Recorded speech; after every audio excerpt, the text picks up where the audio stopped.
LCM के बाद आज हम क्या पढ़ेंगे, एचसीएफ के बारे में। किसके बारे में?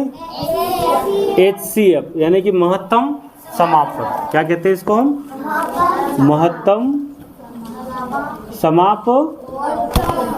वर्तक क्या लिखा है? वर्तक है ना, महत्तम समापवर्तक एक ही बात है वो तो। महत्तम समापवर्तक एचसीएफ है ना।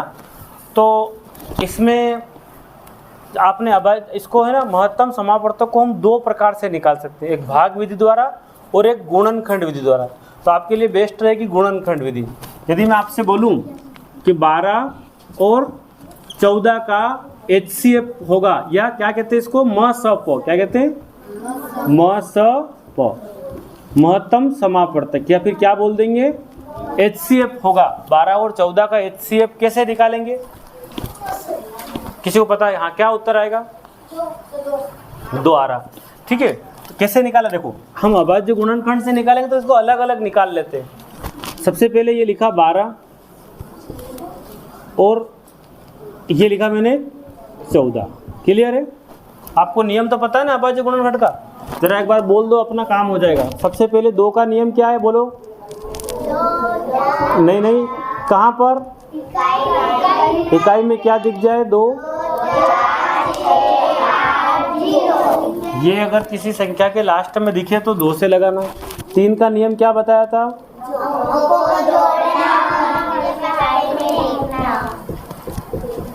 अंकों को जोड़ना है, अंकों को, और किसके पहाड़े में?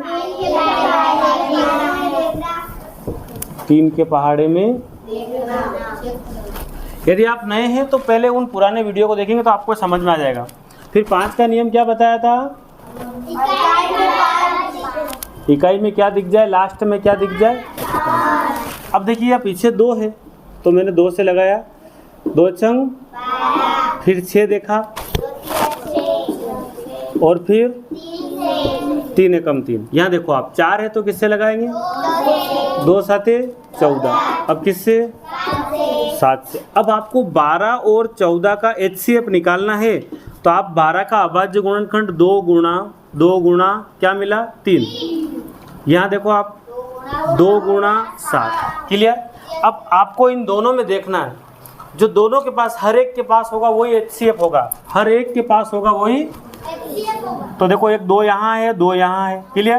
तो एक जोड़ा बन गया, 2 को बाहर निकाल दो, और कोई संख्या मिल रही दोनों के पास, तो बस एचसीएफ क्या आ गया? 2। एचसीएफ क्या आ गया? 2।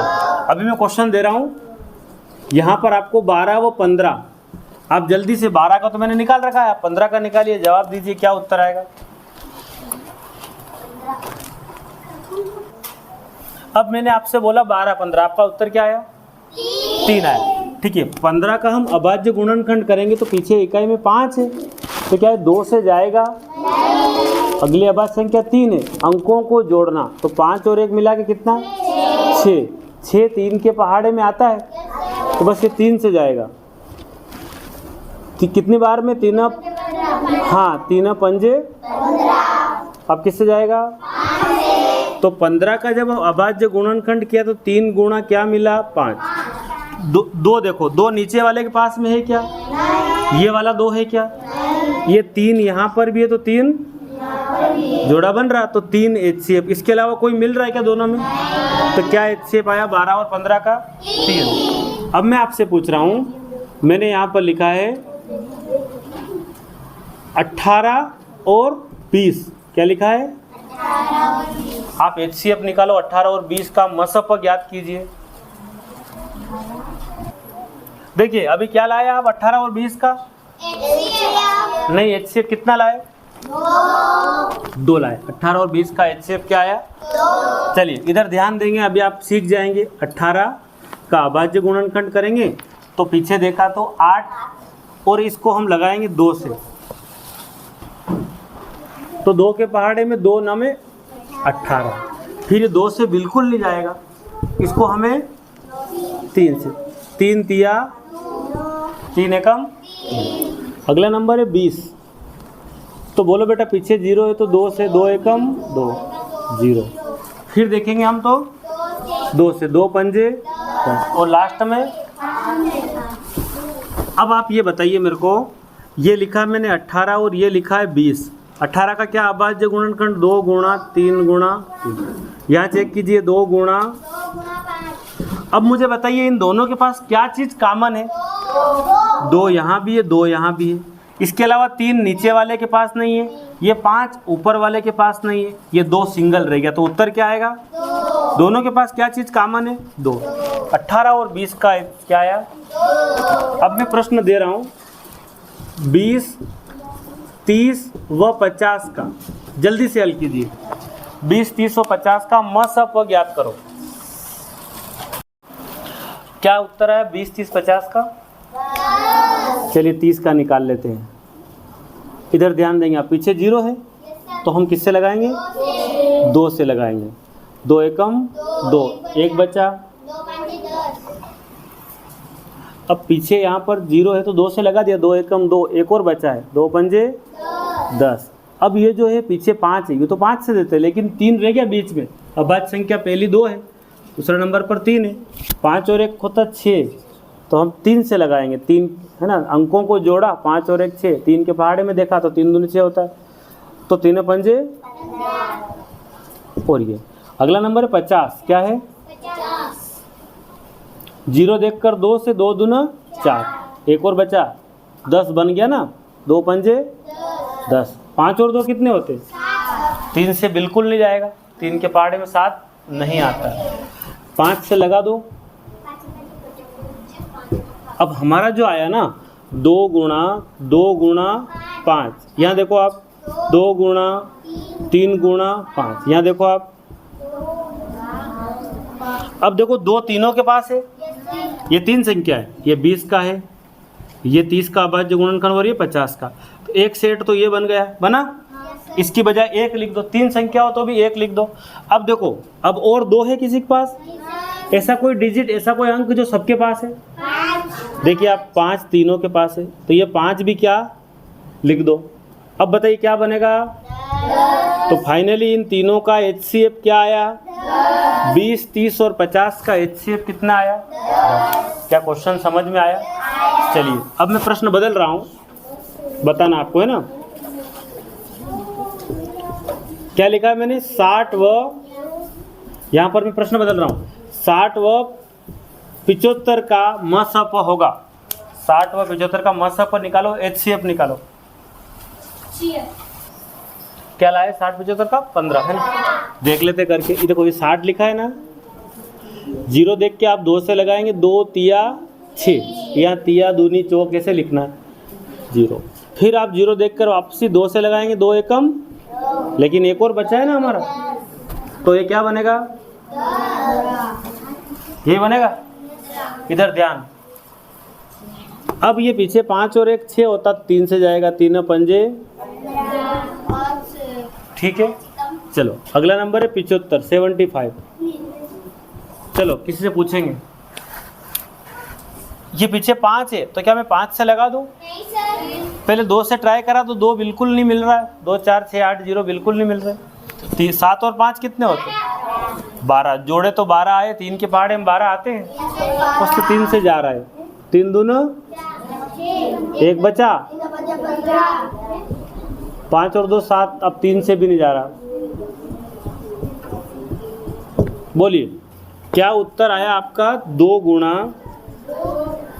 3 गुणा, यहाँ देखेंगे अपन तो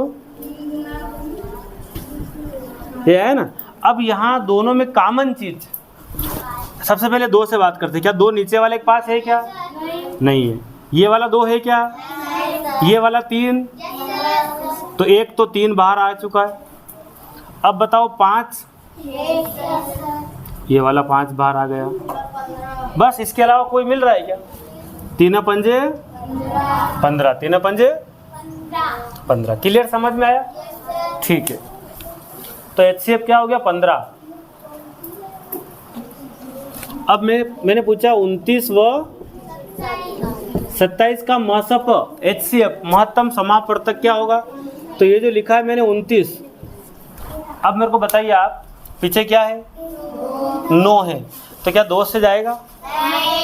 9 और 2 मिला के 3 से भी नहीं। पीछे 5 है तो 5 से अगला नंबर है 29 कैसी संख्या है? अभाज्य। याद है ना आपको 29 कैसी संख्या है? 29 से कम 29। अब बताइए 27 का है ना, ये 2 से नहीं जा रहा है, पीछे 7 है, 3 7 और 2 9, 3 से जा रहा है, 3 नाम फिर किससे?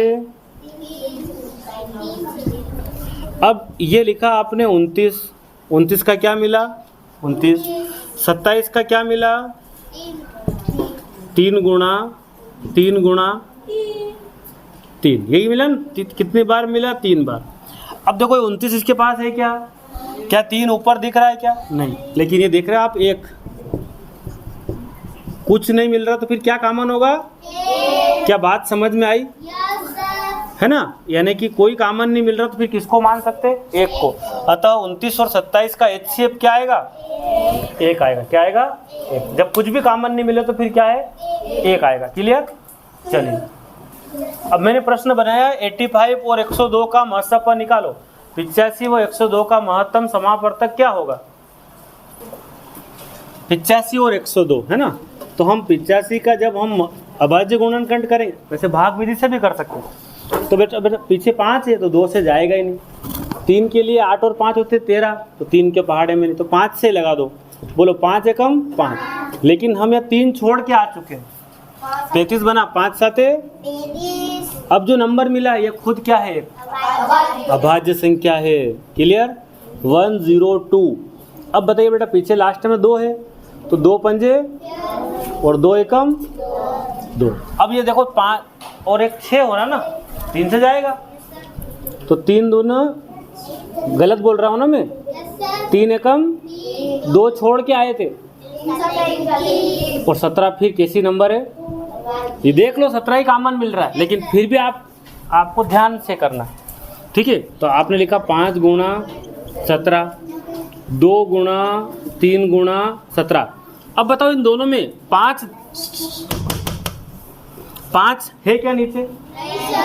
17। चलो 3 है क्या ऊपर? बस, तो आंसर क्या आया? क्या उत्तर आया? 17 आया। चलिए अब मैं अगला क्वेश्चन दे रहा हूँ 91 एक है ना, 112 और 49, इसका करके बताओ। 112। इसका महत्तम निकालिया 91, 112 और 49 का। देखो 91 है ना, और ये 112 और 49 का आपको महत्तम निकालना था। क्या निकालना था और क्या जवाब लाए थे? चलो इधर देखो, ये लिखा मैंने 91, पीछे देखा तो क्या दिख रहा है यहाँ पर? 1, जो बिल्कुल 2 से नहीं जाएगा। 9 और 1 10 होता है, ये 3 के पहाड़े में नहीं आता है, जोड़ने पर नहीं आ रहा, फिर ये 5 से भी नहीं जा रहा। अब अगला नंबर अभाज्य कौन है? कौन सा? 5 के बाद 7।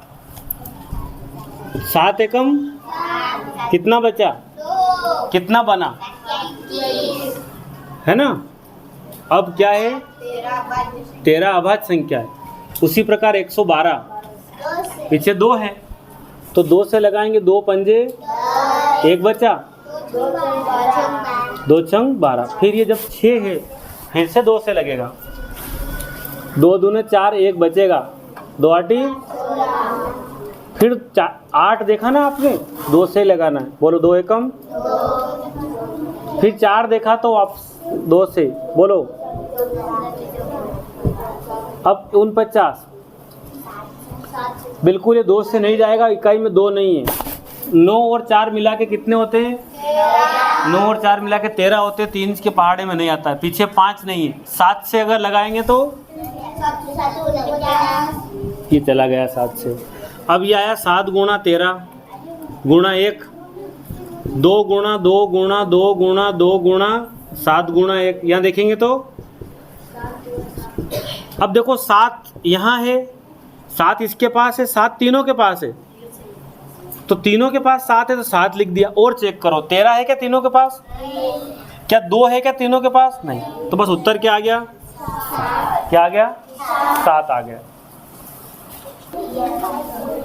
देखिए वह बड़ी से बड़ी संख्या कौन सी है जिससे 84 और 105 पूरी तरह विभाजित हो जाए। आपको संख्या बतानी बड़ी से बड़ी, कौन सी संख्या बड़ी से बड़ी है जिससे 84 और 105 पूरी तरह से विभाजित है। तो आपको यहाँ से याद रखना, बड़ा महत्तम माने क्या होता है। मैंने जब लघुतम पढ़ाया था, लघु माने क्या होता है, छोटा, तो महत्तम मतलब क्या होगा, बड़ा।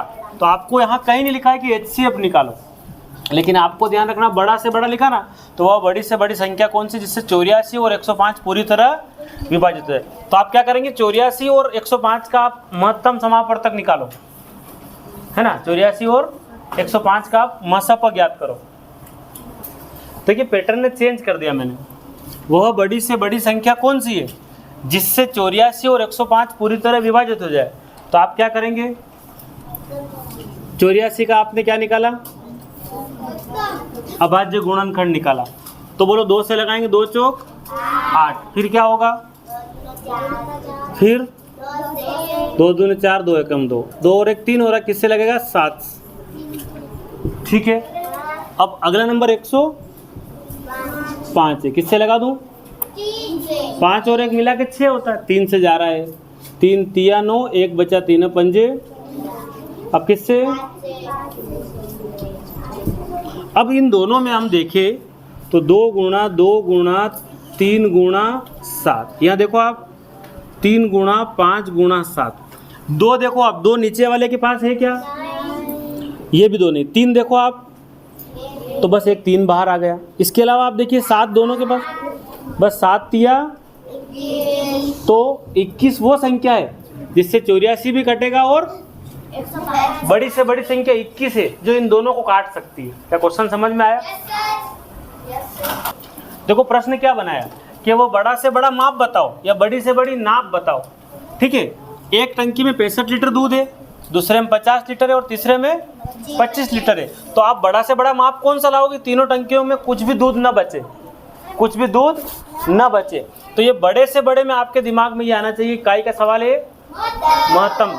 तो है ना, वो टंकी में अगर हम बड़ा से बड़ा माप ले आए, एक माप ले आए, तो तीनों टंकी का दूध नाप सके, वो कितने लीटर का होगा, निकालो। क्या है उत्तर, 5 लीटर का लाएंगे तो कितनी बार में पूरी टंकी खाली हो जाएगी, कितनी बार में, 5 लीटर का माप लोगे कितनी बार में खत्म होगा, 13 बार में। कितनी बार में, ये 10 बार अगर टंकी में डालोगे और ये 5 बार। इससे बड़ा माप अगर 10 लीटर का ले लेते हैं, सुन लो, तो ये इस टंकी में कितना बच जाएगा। अगर मान लेते हैं, इधर देखो, इस क्वेश्चन को समझने का प्रयास करो। ये जो टंकी है, इस टंकी के अंदर 65 लीटर दूध है, इसके अंदर जो है 50 लीटर दूध है, इस टंकी के अंदर 25 लीटर दूध है मान लेते हैं। तो आपने HCF निकाला तो आपको ध्यान में आ गया कि 5 लीटर का नाप कितनी बार में खाली कर देगा, 13 बार में, कुछ भी नहीं बचेगा। 10 बार में पूरी टंकी खाली हो जाएगी और 5 बार में पूरी टंकी खाली, कुछ बचेगा क्या। ये कैसे संभव हुआ, HCF से। कैसे संभव हुआ, HCF से। क्या समझ में आई बात। तो यहाँ कुछ भी वो बड़ा से बड़ा बोल दे कि वो बड़ी से बड़ी संख्या ज्ञात करो, बड़ी से बड़ी माप बताओ, वो बड़ी से बड़ी लंबाई बताओ जो इतने मीटर कपड़े को नाप ले। समझ में आ रही बात आपको। महत्तम के सवाल है, किसके सवाल है, महत्तम के। पता क्या चलेगा, बड़ा से बड़ा, या फिर क्या बोलेगा, अधिकतम। क्या बोलेगा, अधिक का मतलब भी क्या होता है, ज्यादा से ज्यादा। ठीक है, अधिक मने भी क्या होता है, ज्यादा। ऐसे क्वेश्चन में हम क्या निकालेंगे, महत्तम समापवर्तक। देखिए 2 की पावर 9, 2 की पावर 7 और 2 की पावर 8 का HCF क्या होगा। तो मैंने कल आपको, यानी कि इससे पहले वाले वीडियो में LCM में सिखाया था कि लघुत्तम में कौन सी घात देखते हैं, बड़ी घात। तो महत्तम में क्या देखेंगे, घात के आधार पर छोटी देखेंगे। ये थोड़ा उल्टा होता है, इसमें घात के आधार पर छोटी घात इसका महत्सप होगा। छोटी घात कहाँ पर है, बस 2 की पावर 7 क्या हो गई, आंसर हो गया। 2 की पावर 7 क्या हो गई, आंसर। क्या इतनी बात समझ में आई। अगर मैं पूछूं आपसे 2 की पावर 2 गुणा 3 की पावर 2 और 5 की पावर 2, यहाँ पूछूं 2 की पावर 3, 3 की पावर 1 गुणा 5 की पावर 1, 2 की पावर 5, 3 की पावर 3 और 5 की पावर भी 1, इसका अगर HCF पूछूंगा तो आप कैसे निकालेंगे, कौन सी घात देखेंगे आप HCF में, छोटी घात। सबसे पहले डिजिट देखेंगे 2, 2 की सब में छोटी घात किसके पास है, 2 गुणा। अब 2 के बाद नंबर किसका आएगा, तो 3 की सबसे छोटी घात ये वाली।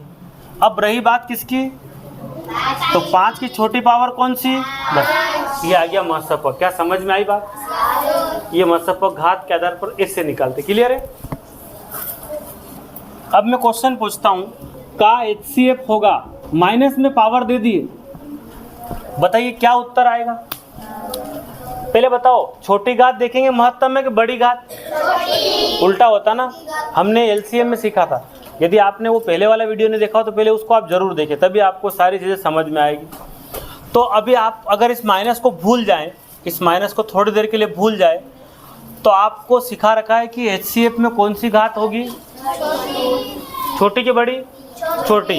अभी कौन है छोटी घात, 2 की घात 3। लेकिन अगर माइनस लगा दूं मैं, तो सब 11 होगा। गुड। अब कौन सी घात छोटी होगी, 11। ये जो घात होगी ना ये छोटी होगी।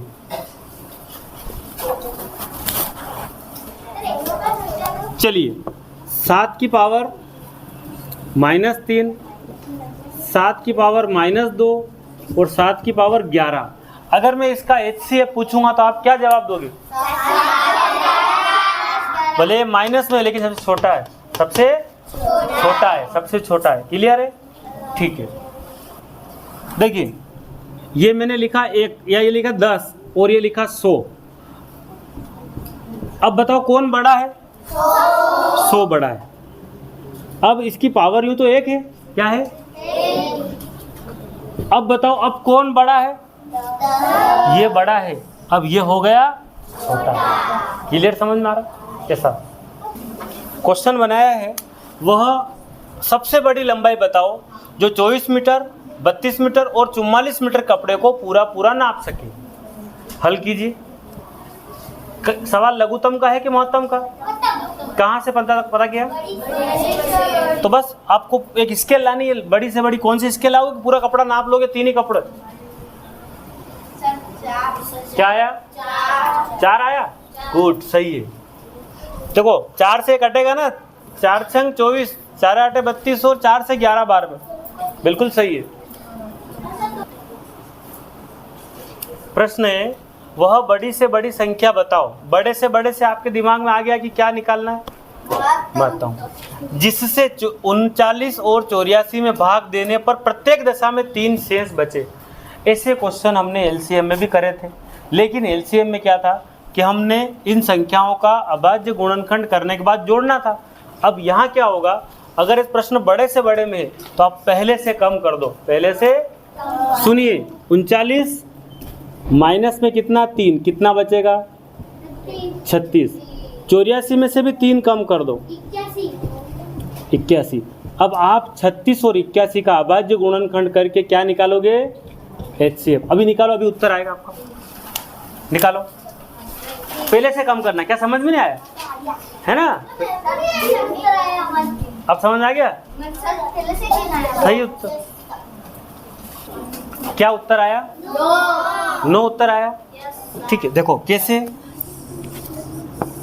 है ना, ये 39 है, इधर देखो 39 है, इसमें यदि मैं 9 से भाग लगाऊं तो बोलो 9 चौक कितना बचा बेटा, 3 शेष रहा।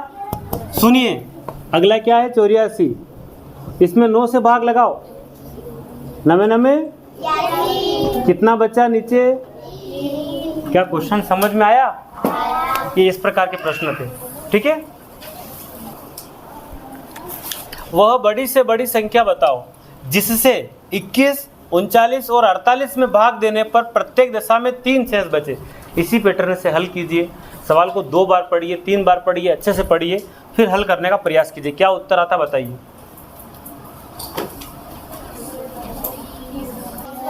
अभी क्या उत्तर आया इसका, 9 आ रहा है क्या। पहले आप 21 में से, इधर देखिए, आप 21 में से क्या कम कर देंगे, देखिए 21, 39 और 48, 21 में से 3 गया, कितना बचेगा, 18। चलो 39 में से 3 गया और 48 में से 3 गया, इन तीनों का अपन HCF निकालेंगे तो क्या मिलेगा, क्या मिलेगा, कितना मिला है ना, 9 मिला ना। अब अब 9 मिला तो 48 में अगर हम 9 से बात कराते हैं, 9 पंजे 45, कितना बचा 3। इस 39 में भी 9 से बात कराएंगे, 9 चौक 36, 3 बचेगा ना, तो 9 सही है, 9 आपका सही है। वह बड़ी से बड़ी संख्या बताओ जिससे 804 तथा 1745 को भाग देने पर प्रत्येक दिशा में क्रमशः 5 तथा 6 शेष बचे। सवाल हल कीजिए, आराम से 2 बार पढ़िए, हल अभी करो, अभी करो। क्या लिखा? बड़ी से बड़ी संख्या 804 और 1745 में भाग देने पर क्रमशः क्या बचे? 5 तथा 6। क्वेश्चन की लैंग्वेज को समझिए और हल करने का प्रयास कीजिए। तो 804 में से आप सबसे पहले बताओ, पहले 804 लिखा है तो पहले 5 लिखा है, तो हम 804 में से अगर 5 माइनस करते तो कितना बचेगा? 799 मिला। 1745 क्रम से लिखा ना, क्रम से, तो कौन कम होगा इसमें से? 6। सवाल को ढंग से पढ़ोगे, इसमें से 6 कम किया, बताइए कितना बचेगा? 1739। अब हम अभाज्य गुणनखंड HCF भाग विधि से कैसे निकालते हैं बता रहा हूँ। ये 2 संख्या है, इनका हम अभाज्य गुणनखंड ऐसे निकाल रहे थे ना, इधर ध्यान दो, 1739 ऐसे निकाल रहे थे ना। अब क्या करना है कि जो बड़ी संख्या है 1700 कितना है? 39, इसमें इस छोटी संख्या का भाग लगा दो। बोलो, ये समझो आप कितनी बार जा रहा? 700, 800 समझ लो, 8 दूनी 1600 हो रहा। तो क्या जरा इसका डबल करो, 799 को डबल करो, कितना होता है? कितना आ रहा है? कितना आ रहा है? 1500। गुड, 2 बार में कितना बताइए? 9 में से 8 गया तो 1। अब बताइए 13 में से 9 गया तो 4। अब 0 है ना, यही बचा ना 141। हाँ बोलो। अब सुनिए, अब 141 आया ना, अब फिर से क्या करना है? फिर से 799 लिखना है। अब बताइए कितनी बार में? 141 है, 141 का डबल करेंगे ज़्यादा, 3-4 बार कर लो, चौक कर लो। तो अगर मैं 141 चौक करता हूँ, कितना? 4 एकम 4, 4 चौक 564। नहीं, अगर हम 5 बार करते तो 5 एकम 5, 5 चौक कितनी बार जा रहा है? 6 बार जा सकता है। तो कितनी बार जा रहा है? 5 बार में। कितना आया? 705। अब बताइए 9 में से 5 गया तो फिर अब वापस आपको क्या करना है? हाँ, फिर 141 लिखना है। क्या करना है इसमें? ये भाग विधि ऐसे होती है। तो 94 एकम, बोलो कितना बचा? 11 में से 4 गया तो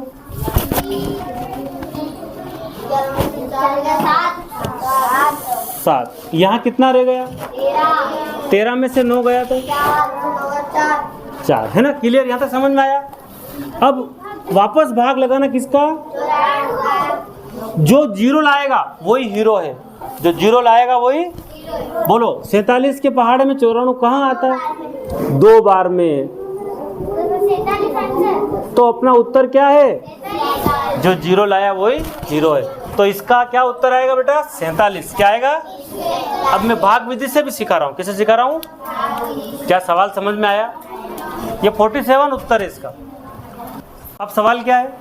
वह बड़ी से बड़ी संख्या बताओ जिससे 12, 121, 342 और 415 को भाग देने पर प्रत्येक दिशा में क्रमशः 10, 9 तथा 8 कितना बचे? बताइए। 121, दूसरा नंबर 300, तीसरा नंबर 400। इनमें से पहले से कम कर दो। पहले नंबर पर 10 कम कर दो, दूसरे नंबर पर 9, तीसरे नंबर पर बताइए 10 कम होगा तो क्या बचेगा? 111। 342 में से 9 जाएगा तो चलो तीसरे नंबर पर इसमें से कम होगा तो 415 में से 8 कम होगा तो कितना? 407।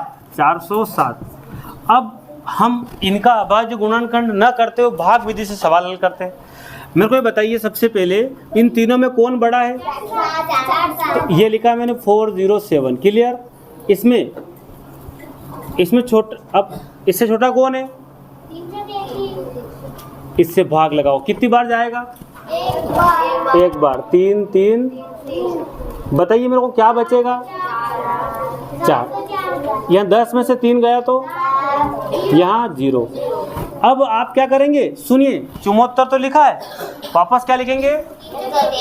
333 लिखेंगे। बताओ, अब चुमोत्तर का पहाड़ है 75 मान लो, कितनी बार जाएगा? कितनी बार जा रहा? 4 बार। बोलो 4 चौक 16, 4 7 28 और 1, बोलो कितना? 13 में से 6 गया तो 7। बोलो फिर 12 में से 9 गया तो 3 0। अब वापस चुमोत्तर। बोलो 37 एकम और 37 दूना कौन? तो 0 लाने वाला कौन है? 37 37 है। अब और देखना है, अभी 37 सही नहीं है, कंफर्म करना पड़ेगा। 3 संख्या है ना भैया, 111 कहाँ गया? इसलिए समझो अब 100, अब इन दोनों में से कौन बड़ा है? 37 और 111 में से 111 में किसका भाग लगाओ? बोलो 7 कितने? हाँ 37 दिया कितना होगा? सुनो, 3 7 21, 3 3 9 और 2 11, यानी कि यहाँ भी 0 लाने वाला कौन है? तो 0 लाएगा वही उत्तर होगा 37। इनका क्या होगा? बड़ी से बड़ी संख्या 37 है। क्या भाग विधि से भी समझ में आया? ठीक है, देखिए वह बड़ी से बड़ी संख्या बताओ जिससे 280 तथा 1245 को भाग देने पर प्रत्येक दशा में क्रमशः 4 तथा 3 शेष फल प्राप्त हो, यानी कि शेष बचे 148, 138, 145, 178। क्या उत्तर आएगा? आप इसको हल कीजिए, इसका जवाब आप कमेंट बॉक्स में दीजिए, मैं आपके जवाब का इंतजार कर रहा हूँ।